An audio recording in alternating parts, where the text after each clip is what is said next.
In this section, we'll be graphing absolute value inequalities. Now, absolute value inequalities are solved in a similar way to absolute value equations, in that we need to consider two options. The expression inside the absolute value is either negative or it's non-negative, and then we can simply solve each inequality separately. So let's take a look at the first one. We have the absolute value of x is less than or equal to 4. Now, if you recall in the previous absolute value equation videos, that when we talk about absolute value, we're talking about distance from 0. So this inequality here represents all the numbers whose distance from 0 is less than or equal to 4. All right, so we can write that as minus 4 is less than or equal to x is less than or equal to 4. You might recall that this is called an AND inequality. All right, and remember when we're dealing with absolute value, we're talking about distance from 0. So let's go ahead. We know how to graph this. So we're talking about the distance. The absolute value of x is the distance between the 2 points that are less than or equal to 0, 4 steps from 0. So we have 4 steps in the negative direction from 0 and 4 steps in the positive direction from 0. So let's see what that looks like. So we have our number line here. We have 0 in the middle. So we have 1, 2, 3, 4. So we have a positive 4 here. 1, 2, 3, 4, negative 4. So that means we have the two endpoints are minus 4 and positive 4. So we know that we're going to be shading one region, and that's in the middle. With an AND equation, we only shade one region, and that's contained between the two endpoints. All we need to know is if we include the two endpoints in our solution. In this case, we do because they're both less than or equal to signs. So what we do when we include the point or the value in our solution intervals, we put a bracket there. If we exclude it, that means we put a parentheses, but bracket means we include it, and that means we put a bracket on both ends and shade in the middle. So this is the solution interval, the graph form of the absolute value of x is less than or equal to 4. All right, not a whole lot to this. We need to understand what we're talking about when we're talking about absolute value. And we'll do that by practice. We'll just do a few more. Let's say we want the graph of the absolute value of x is greater than 3 over 2.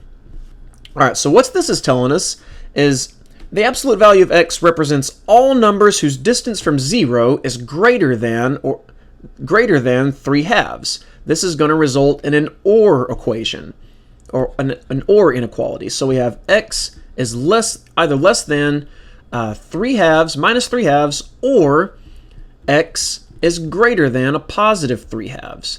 And this might make a little bit more sense once we graph it on a number line. You might be wondering how we came up with this. Well, let's take a look. Here's our number line. We have 0 in the middle. 1, 2, just do a few points on both sides. Here's minus 2, minus 1, 1, and 2.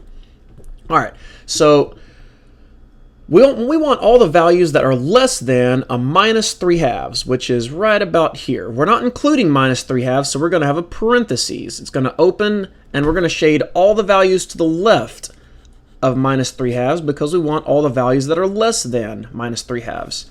In the same manner, we want all the values that are greater than a positive 3 halves, and that'll look something like this. Again, we're not including positive 3 halves, we're just shading all the values that are greater than 3 halves. Now, it might make sense to look at the graph of this because when we're talking about the absolute value of x, we want all the numbers whose distance from 0 is greater than 3 halves in both directions. So from 0, if we went 3 halves in the negative direction, which is what this means, we'd want all the values to the left of minus 3 halves. And if we go in the positive direction, from 0 to positive 3 halves, we want all the values whose distance is greater than 3 halves from 0. So all the values greater than that. So it might make a little bit more sense when we look at a number line of it, but we need to understand how we got this part. And we're going to do several more examples, so we're going to get a really good understanding of this. Let's take a look at the absolute value of x is less than 2. So let's see what the graph of this looks like. We want all the numbers that are less than 2 units away from 0. Just like above, when we have a less than or equal to sign, we're going to have an and equation, or an and inequality, excuse me. So this is going to be minus 2 is less than x, which is less than 2. So when we have a less than inequality symbol, we're going to look at the positive and the negative version as the endpoints of the inequality. So right here, x is going to be between minus 2 and positive 2. So let's go ahead and plot this on a number line. All right, so we have 0 in the middle, 1, 2 right there, 1, 2 right here in the negative direction. So we're going to include all the values in between minus 2 and positive 2. And again, we're using parentheses because we're not including the endpoints, we're excluding them. We just want the values in between the two numbers. That's all there is to it. So we simply need to realize that, or we need to remember that when we just have a less than or equal to sign, we're going to have an and equation in just one shaded region. All right, let's look at the next one. We have the absolute value of x is greater than 7.25. All right, so what we're looking at, we have a greater than or equal to sign. So like you saw up here, this is going to be an or equation. We're going to want all the values that are whose distance from 0 is greater than 7.25 in both directions. So we want all the values of x less than a minus 7.25 and all the values of x that are greater than a positive 7.25. If we look at that, see what that looks like on the solution graph. We have 0, 1, 2, 3, 4, 5, 6, 7. There's 7 right there. 1, 2, 3, 4, 5, 6, 7. There's minus 7 right there. So we want all the values to the left of minus 7.25, which is right about here. Now we're including, I forgot the equal signs. This is less than or equal to minus 7.25, so we're going to put a bracket including the value minus 7.25 and all the values less than minus 7.25. And the same thing with positive 7.25. We want all the values greater than positive 7.25. So this solution graph includes all the numbers whose distance from 0 is greater than or equal to 7.25. And we have to look at the case in both directions, which should make sense by now. So let's look at a couple more. Let's take a look at the absolute value of x is greater than 3. We want all the values whose distance from 0 is greater than 3. So we have to look at both directions. We want the values of x that is less than minus 3. We're going in the negative direction. And in the positive direction, we want all the values of x that is greater than a positive 3. We should get two shaded regions when we have a greater than or equal to sign. So let's quickly plot this. There's 3,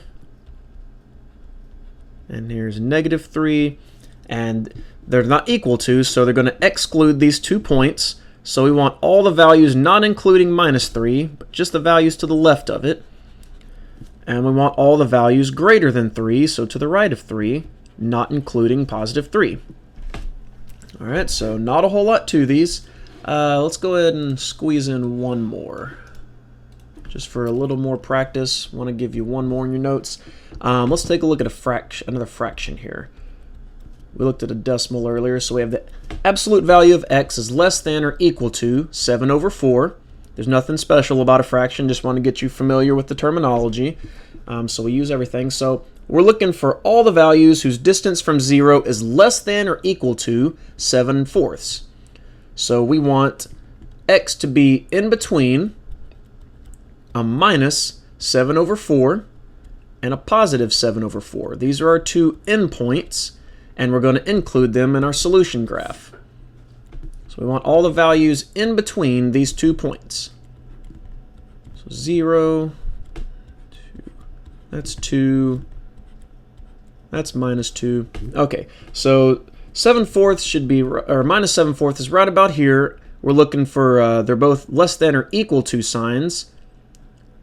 So we have a bracket right there including that point, And at the same, we're just going to mirror over here on the positive side. We're also including this 7 over 4 point. And we want all the values in between these 2 points, minus 7/4 and positive 7/4. Again, this represents all the numbers whose distance from 0 is less than or equal to 4, or within 7 over 4. Distance from 0 is no more than 7/4 in the positive and the negative direction. So this is very intuitive once you think about it. So take a few looks at this video here, and we'll do a little more complicated examples in the next section. So I'll see you soon.